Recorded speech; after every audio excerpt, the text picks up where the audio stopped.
오늘은 왜 여호와는 요단강을 건너가게 하셨는가?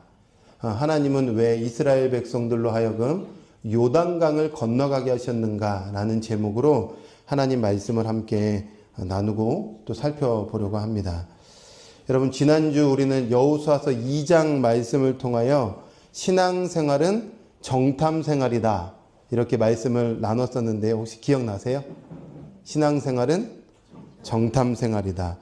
성경에서 말하는 정탐을 한 번 더 정리해 보면 인생의 걸음 속에서 하나님을 따라가며 하나님을 따르며 하나님께서 우리에게 준비해 놓으신 것들을 확인하고 믿음의 확신 가운데 거하는 것, 이것이 정탐의 이유요, 또 정탐의 의미입니다. 그런 점에서 어떻게 한 주 동안 정탐을 잘 하셨습니까? 네, 정탐하면서 하나님께서 예비해 놓으신 것들을 확인하고, 와, 하나님 멋지시다, 이렇게 좀 확신 가운데 거하는 한 주간의 삶이셨습니까? 저도 지난 한 주 동안 하나님께서 준비해 놓으신 한 영혼을 만나서 만난 가운데 참 좋은 시간들을 좀 갖게 되었고, 참 인생의 참 아픔과 고통과 괴로움과 또 고민들을 가지고 이렇게 얘기했을 때 하나님의 말씀을 통하여 그 친구에게 생명을 나눴을 때에 눈이 띄어지고 마음의 여러 고민들이 정리되는 것들을 함께 나누는 소중한 시간. 그래서 하나님께서 이 생명을 붙들고 계시는구나, 이 생명에게 귀한, 이 영혼에게 귀한 하나님의 진리를 주기를 원하시는구나, 이것들을 좀 목도하는 그런 소중한 정탐의 시간이었습니다. 여러분, 인생의 여정 속에서 하나님께서 늘 준비해 놓으신 것들을 잘 발견하고 하나님의 크심을 경험하는 우리 믿음의 성도님들이 되시기를 원합니다. 오늘은 이제 3장의 말씀이에요. 여호수아서 3장. 정탐이 끝나자 이제 이어지는 말씀은 요단강을 건너라. 요단강 이야기죠. 그래서 오늘 3장의 말씀은 세 가지로 구분돼서 우리가 정리해 볼 수 있습니다. 어떻게 구분이 되냐면, 첫 번째는 요단강 건너을 준비하는 이야기입니다. 그래서 요단강 건너기 위해서 이거 준비해라, 이런 이야기입니다. 두 번째는 요단강 건너는 것이 어떤 의미인가, 그리고 여호수아의 신앙 고백이 중간에 기록되어 있습니다. 그리고 마지막은 요단강을 마른 땅처럼 건넜다는 이야기로 오늘 이 3장은 요단강 이야기입니다. 어떤 이야기라고요? 예, 요단강 이야기죠. 자, 그런데 저는 우리 성도님들과 본문을 읽으면 어렵지 않습니다. 충분히 이해할 수 있습니다. 그런데 이런 질문을 한번 가지고 우리 성도님들과 나누고 싶은 거예요. 하나님은 왜 이스라엘 백성들로 하여금 요단강을 건너게 하셨을까? 의미가 있을까? 특별히 요단강을 건너는 것이 어떤 중요한 의미가 있는 건가? 있을까요? 당연히 있겠죠. 그 의미는 뭘까? 우리 이 부분을 한 가지 질문이지만 좀 깊이 한번 생각해 보는 시간이 되었으면 좋겠습니다. 그런 점에서 한번 간단히 한번 질문해 볼까요? 하나님은 왜 이스라엘 백성들로 하여금 요단강을 건너게 하셨을까요? 앞에 있으니까. 네, 요단강 건너가야 가나안 땅인데, 가나안 땅 정복하려면 앞에 가로막고 있는 요단강이 있으니까 어쩔 수 없이 건넜다. 어떻게 생각하세요? 왜 요단강을 건너게 하셨을까요? 홍해를 건너갔던 것처럼 요단강도 건너야 되는데, 홍해의 의미를 기억하면서 요단강을 건너라. 제가 이제 앞에 부분만 얘기해서 좀 길게 설명해 드렸나요? 네. 좋은 접근이에요. 홍해 바다를 끄집어 온다는 건 굉장히 좋은 접근이에요. 바로 답으로 가야 되겠죠? 네. 자, 요단강 건너는 이야기를 살펴보려면 아주 중요하게 출애굽 여정을 잘 이해할 필요가 있습니다. 어떤 여정이요? 출애굽 여정이요. 이 여정이 그냥 여정이 아니라 다 메시지가 있는 여정들입니다. 잘 들어보세요. 이스라엘 백성들이 애굽에 노예로 있었어요. 애굽의 노예로 있었다는 것은 뭘 의미할까요? 성경에서. 세상에 속해 있던 나입니다. 옛나입니다. 옛나. 세상의 가치로 살아가는 나. 조금 무서운 얘기고 엄한 얘기는 마귀에 속했던 나 이렇게 표현하기도 해요. 자, 그런데 하나님께서 그 이스라엘 백성들을 강대국 애굽에서 탈출시킵니다. 탈출시키면서 10가지의 재앙을 내리세요. 재앙은 다 의미가 있어요. 애굽의 신들을 다 깨부수는 그런 10가지 재앙들입니다. 그런데 마지막 재앙이 있습니다. 마지막 10번째 재앙이 뭘까요? 그렇죠. 장자의 죽음입니다. 장자가 죽는다는 것은 이 가정의 대표, 뿌리가 죽는 거예요. 그런데 이 장자가 살 수 있는 방법이 있었습니다. 이것은 이 재앙은 애굽 땅에도 내리고 이스라엘 백성들에게도 내렸던 재앙인데 사는 비결이 있어요. 어떻게 하면 살까요?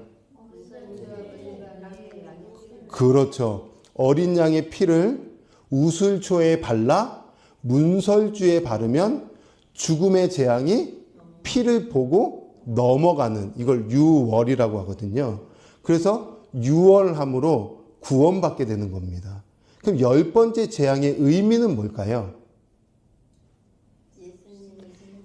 그렇죠. 성경 전체로 연결해 보면 예수 그리스도의 피로 구원받는다는 겁니다.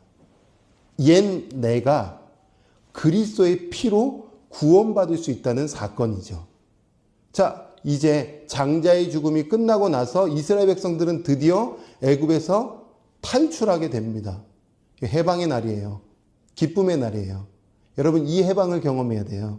이 기쁨을 신앙 가운데 경험하셔야 됩니다. 오직 예수님만이 우리를 구원하신다. 자, 그런데 구원하고 나서 끝났냐? 아니요. 이제는 여정을 밟아가는데 앞에 가로막는 엄청난 것이 있었습니다. 그렇죠. 홍해바다 사건이 있었어요. 그냥 바다를 건넜구나. 홍해바다를 건너서 이제 기적을 경험했구나. 이 얘기하려고 하는 게 아니에요. 홍해바다 사건은 어떤 사건일까요? 바울이 홍해바다를 이렇게 해석해 줍니다. 고린도전서 10장 2절에서 4절 말씀에 보면 설명해 주고 있어요. 2절을 한번 읽어볼까요? 같이 읽습니다. 시작.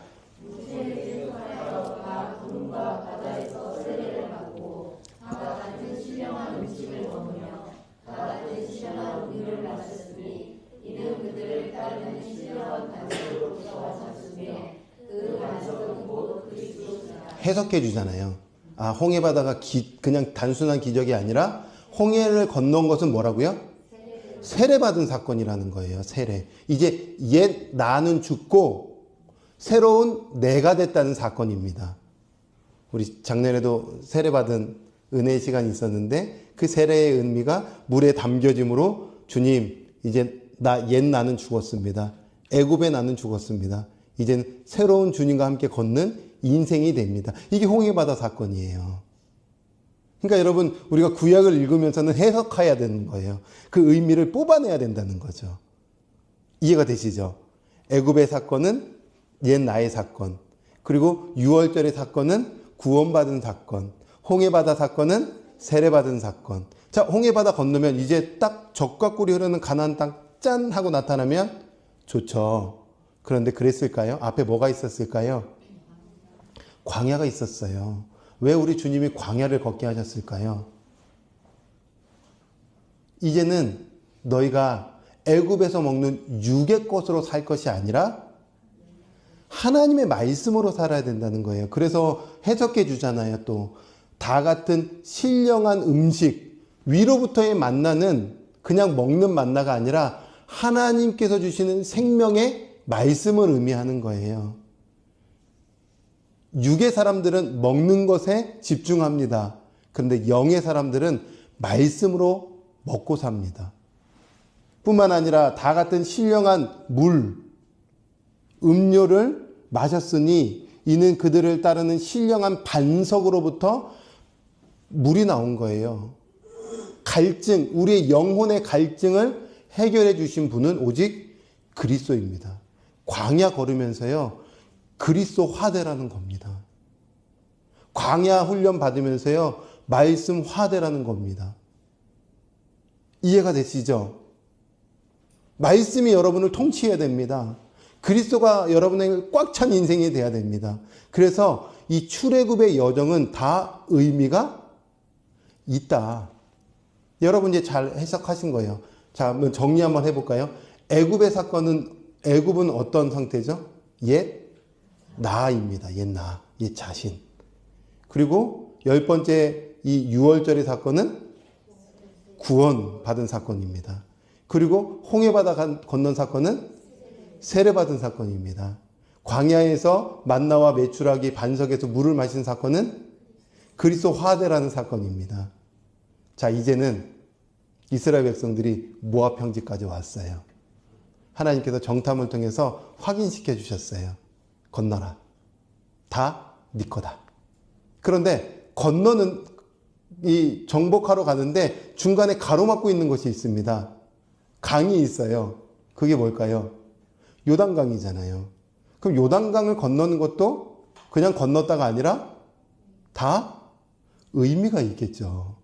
이 의미를 여러분 잘 발견해야 이런 놀라운 은혜를 우리가 경험할 수 있구나라고 생각할 수 있는 것 아니겠습니까? 그러면 그 요단강을 왜 건너야 되는가? 건너의 의미가 뭔가? 그 전에 참 재밌어요. 우리 주님이 요단강을 건너게 하는 시기가 참 재밌습니다. 어떤 시기냐? 15절에 읽지 않았지만 15절에 보시면 요단강을 건너는 시기가 이때였다는 거예요. 요단이 곡식 거두는 시기에는 항상 언덕에 물이 넘쳤다는 거예요. 여러분, 요단강 건너라는 시기가 어떤 시기죠? 물이 범람했던 시기. 그런데 그 시기는 곡식 거두는 시기입니다. 이게 굉장히 중요한 표현이에요. 곡식 거두는 시기는 이스라엘 백성들은 몇 월 달에 곡식을 거둘까요? 그렇죠. 권사님 딩동댕 4월입니다. 근데 4월 전에 비가 내려요.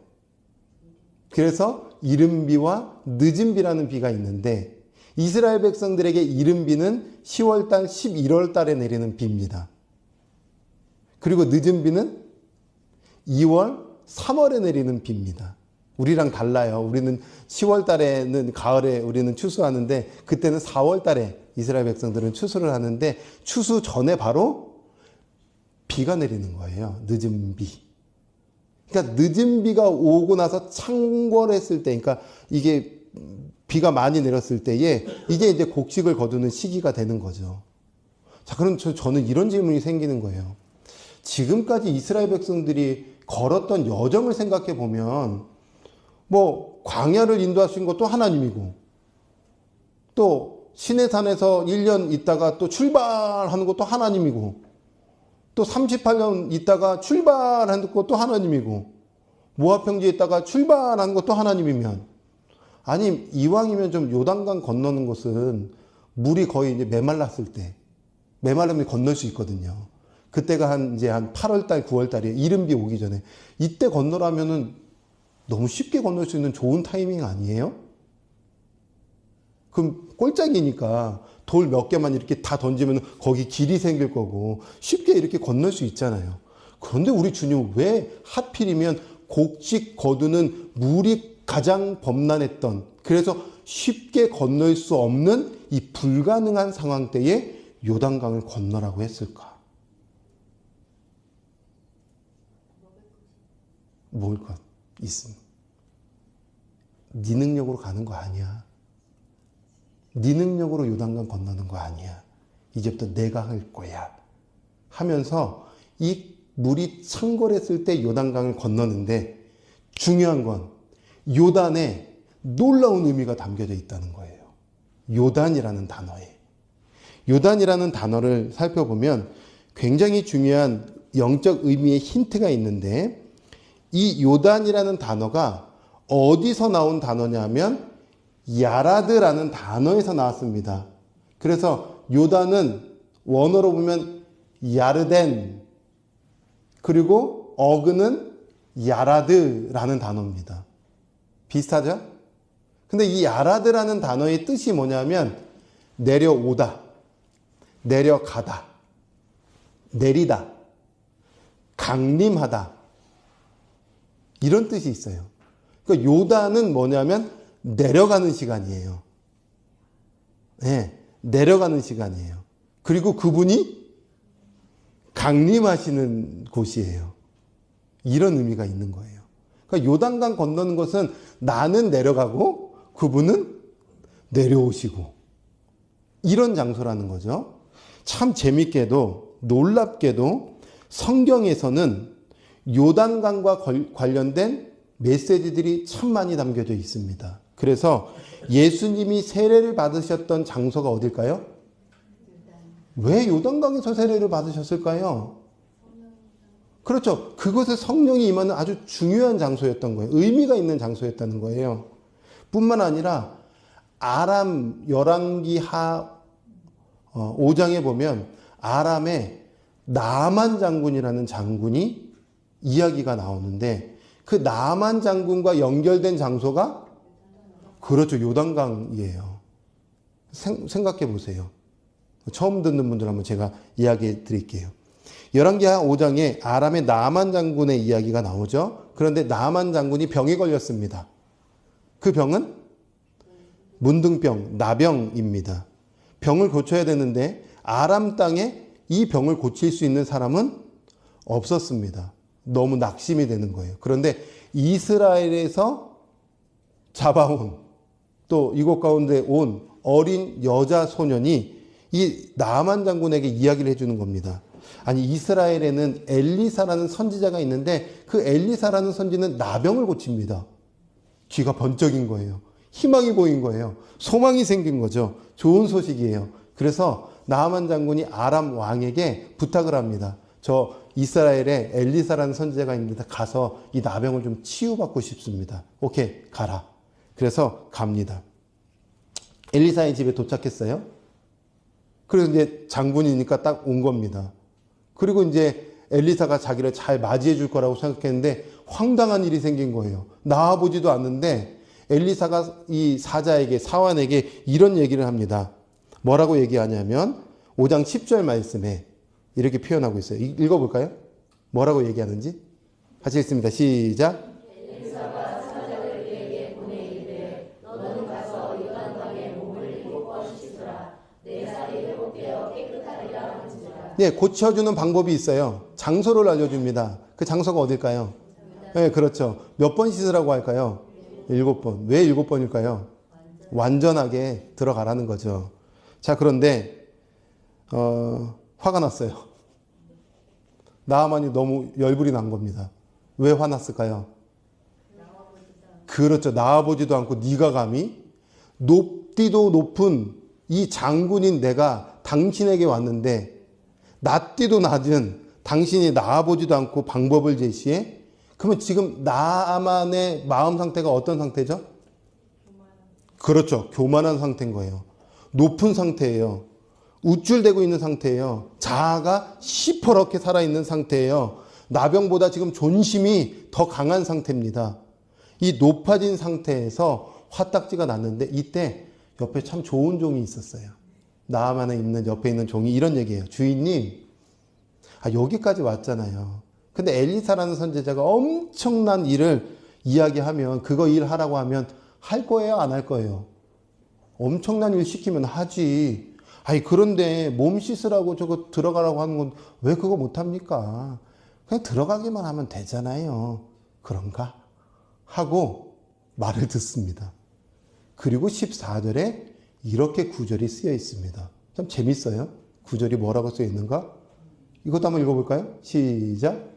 나만이 내려가서 하나님의 사람의 말대로 요단강에서 7번 몸을 담그니 그의 살이 어린아이의 살같이 회복되어 깨끗하게 되었다. 회복된 겁니다. 회복됐다는 건 하나님을 경험했다는 거예요. 그런데 경험되기 전에 그가 높아진 상태였잖아요. 근데 어떻게 돼요? 내려간 겁니다. 마음이 내려간 거예요. 시퍼러운 자아가 꺾여버린 겁니다. 죽어진 거예요. 그래서 내려감의 근원인 요단으로 들어갔더니, 그래서 완전하게 잠겼더니, 완전한 겸손을 보여줬더니 회복됐다는 거예요. 요단강의 사건, 요단강이 갖고 있는 의미가 그런 의미가 담겨져 있는 거죠. 높았던 마음이 꺾여지고 말씀에 순종하여 낮은 마음으로 내려갔을 때에 진정한 내림, 하나님의 강림이 있는 요단에 몸을 던졌을 때에 하나님의 임재를 경험하고 하나님의 능력을 경험함으로 치유되는 회복의 사건이 요단강의 사건이었습니다. 정리해 볼까요? 그럼 여러분, 요단은 어떤 곳이에요? 그렇죠. 하나님의 임재가 있고 회복이 있는 곳입니다. 반대로 나에게는 어떤 곳이어야 돼요? 내려가는 곳이어야 되는 거예요. 내려간다는 건 뭘까요? 죽어지는 곳이에요. 나는 죽는 곳이고 하나님은 사시는 곳이에요. 이거 통과해야만 되는 거예요. 이거 통과해야 그 다음에 가나안 정복은 시작되는 것입니다. 그런데 요단강 안 건너요. 그럼 여전히 어디에 머물러 있을까요? 모압 평지에 머물러 있겠죠. 모압 평지에 여전히 머물러 있으면 그 사람에게는 가나안 정복은 없습니다. 반드시 요단강 건너야 됩니다. 반드시 죽음의 사건이 있어야 됩니다. 반드시 성령의 역사를 경험해야 여러분 가나안 땅이 여러분 것 되는 것입니다. 그런데 재밌죠. 우리 주님이 10절에 구체적으로 가나안 땅의 7 족속을 굳이 언급하세요.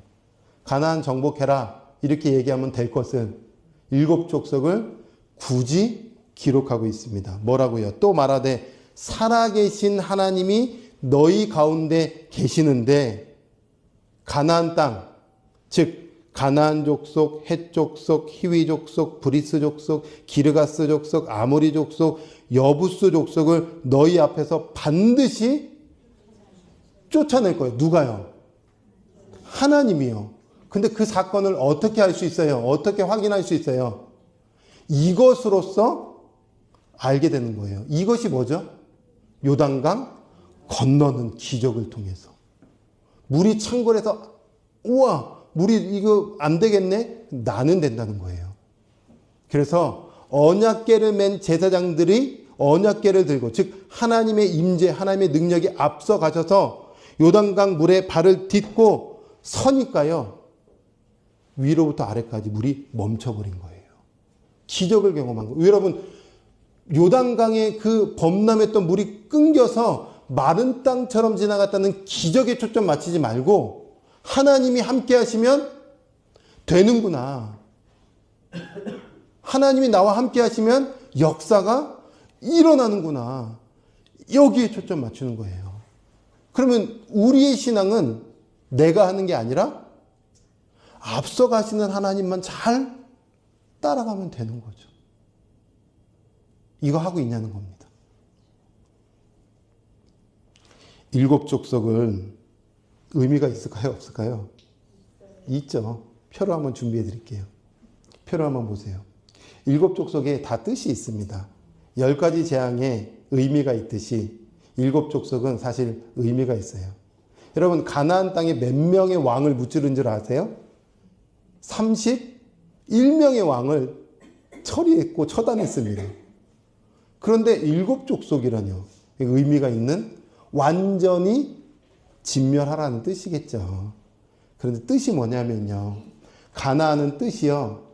낮은 자존감, 무기력이라는 뜻이 있는 거예요. 이 단어에. 낮다라는 뜻이에요. 저지대. 헷은요. 히타이트, 즉 두려움이라는 뜻을 가지고 있어요. 가장 강한 민족이잖아요. 그런데 두려움을 주는 존재인 족속이라는 뜻이에요. 희위는요. 향락, 쾌락, 정욕을 뜻합니다. 또 브리스는요. 게으름, 분노, 고집. 기르가스는 혼돈, 무질서. 아모리는요. 교만, 자기자랑을 뜻하고 여부스는요. 원망, 불평. 이런 뜻을 가지고 있어요. 여러분 이 가나안이 다 어디에 있어요? 여러분, 가나안은 지금, 가나안의 7족속은 어디에 있습니까? 옥정동에 있습니까? 고읍동에 있습니까? 동두천에 있습니까? 의정부에 있습니까? 우리 주님 그 얘기하려고 하는 걸까요? 그렇죠. 고백하신 것처럼 7족속 가나안은 다 내 안에 있는 것들입니다. 우리 주님은 이 성경의 말씀을 통해서 딴 얘기하고 싶은 게 아니라 내 얘기해 주고 싶은 거예요. 존재에 대해서 이야기해 주고 싶은 거예요. 그래서 7족속을 진멸한다는 것은 내 안의 것들을 진멸하라는 것입니다. 미국의 윌킨 교수님도 동일하게 이 7족속이 이거다라고 졸업 설교 때 하시는 설교문이 있더라고요. 예, 7족속은 사실 나를 이야기하는 거예요. 우리 주님이 내 안에 7족속을 다 몰아내고 어떤 나라를 주시겠다고요?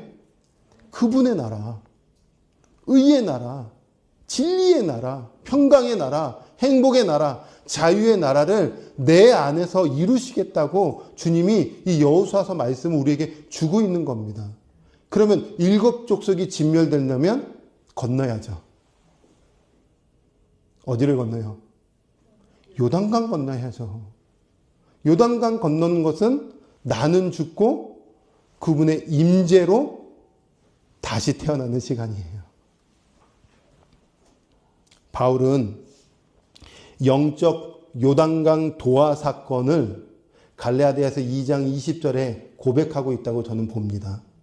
갈라디아서 2장 20절 말씀을 보면 뭐라고 고백할까요? 이 부분도 같이 한번 내가 요단강을 건넌다 라고 생각하면서 한 목소리로 읽어볼까요? 시작. 내가 그리스도와 함께 십자가에 못 박혔나니 그런즉 이제는 내가 사는 것이 아니요 오직 내 안에 그리스도께서 사시는 것이라. 이제 내가 육체 가운데 사는 것은 나를 살아가사 나를 위하여 기다리시는 것이 하나님의 이름을 믿는 안에서 사는 것이라. 예, 이것이 신앙의 요단강을 건너는 출발점입니다. 내가 누구와 함께 십자가에 못 박혔습니까? 그리스도와 함께. 여러분, 언약궤가 먼저 들어갔잖아요. 그래서 요단강이 멈춰버렸잖아요. 그리고 나도 들어가는 거잖아요. 여러분, 십자가에서 죽어짐이 없으면 하나님의 나라가 내 것 될 수가 없습니다. 반드시 죽어야 됩니다. 죽는 것은 내 자아, 내 모든 욕망, 나라는 존재가 십자가 앞에서 완전히 박살나고 완전히 죽어지면 이제는 영광과 기쁨을 우리에게 부어주시겠다는 거예요. 그런데 죽지 않으면, 요단강을 건너지 않으면, 십자가에서 그리스도와 함께 죽어짐이 없으면 그리스도와 함께 다시 살아남으로 그리스도께서 내 안에 통치되는 역사를 맛볼 수가 없는 거예요. 그래서 신앙생활 20년 하고 30년 하고 50년 해도요, 여전히 종교생활, 여전히 율법생활, 여전히 내 존재가 시퍼렇게 살아서 하나님과 상관없는 길을 걸어갈 수밖에 없게 되는 거예요. 주님이 이거 하자는 거예요. 이거. 따라만 오라는 거예요. 받아들이기만 하라는 거예요. 그래서 우리가 기도해야 될 것은 다른 것 아니에요. 주님, 그리스도와 함께 내가 죽기를 원합니다. 시퍼러운 자아가 꺾여지기 원합니다. 내 교만이 완전히 박살나기를 원합니다. 그래서 그리스도로 다시 태어나 주님과 함께 그리스도화 되기를 원합니다. 그러면 여러분의 남은 이 가나안 정복은 쉽습니다. 그분의 나라의 영광은 놀랍게 되는 것입니다. 우리 주님이 이 자리로 초청하고 있는 거예요. 여러분, 신앙생활은 자유라고 하는데 자유가 있으세요? 진리를 알지니 진리가 너희를 자유케 하리라. 진리가 있으세요? 그래서 진리로 자유하세요? 하나님의 나라는 의와 희락과 평강이라고 하는데 주님을, 그리스도를 영접하는 것은 곧 그분의 나라가 임하는 건데 평강이 있으세요? 평안이 있으세요? 행복하세요? 행복하지 않다면 왜 행복하지 않아요? 평안하지 않다면 왜 평안이 없어요? 자유를 왜 모른 채 신앙생활하고 계세요? 요단강 안 건넜으니까. 여전히 모압 평지에 머물러만 있으니까.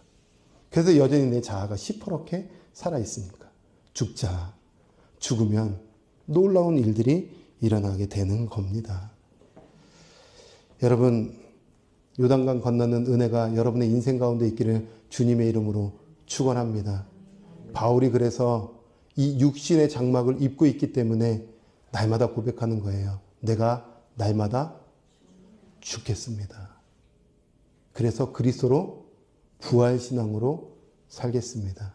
가나안 정복을 끝내고 하나님의 도성을 이루겠습니다. 17절에 마지막으로 이렇게 고백하고 있죠.